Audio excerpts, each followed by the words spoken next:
বিশ্বনবী দৌড়ে দৌড়ে নামাজে যেতে নিষেধ করেছেন।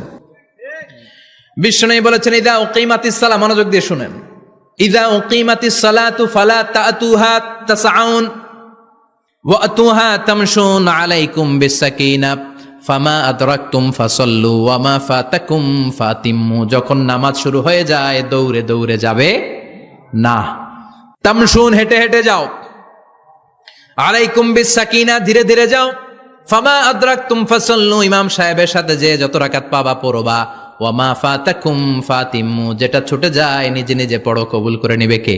আল্লাহ। কিন্তু দৌড়ে যায় নামাজ ধরা যাবে না। খবরদার, ধীরস্থির ভাবে যাবেন। হাঁটার মধ্যে একটা গুরুত্ব দিয়ে তাড়াতাড়ি ধরতে চাবেন, কিন্তু দৌড়ে যাওয়া যাবে নিষেধ করেছেন। অনেক মুসল্লিরা এটা করে।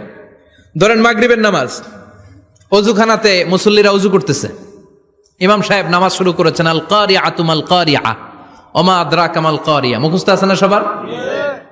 মুসল্লি মনে করতেছে অজু হয়েছে আমার অর্ধেক, এখন যদি তাড়াতাড়ি অজু না করে দৌড় না দেই রাকাত পাওয়া যাবে? রাকাত পাওয়ার জন্য দিছে দৌড়। মসজিদে হচ্ছে টাইলসের মসজিদ, পিছলায় পয়রা মুসল্লি একদিকে, লুঙ্গি আরেকদিকে। আছে না নাই? আমার কাছে খবর আছে এরকম পা ভাঙছে অনেকের।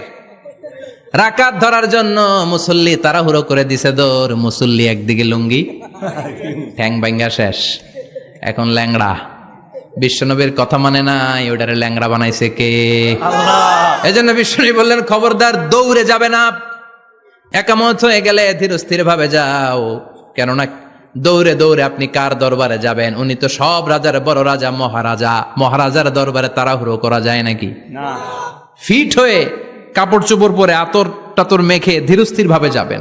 দৌড়ে গেলে আপনার হার্টবিট বেড়ে যাবে, আপনার ব্রেথ ইন ব্রেথ আউট, শ্বাস প্রশ্বাস বেড়ে যাবে। তো হাঁপানির চোটে তো আপনি হাঁপাতে থাকবেন।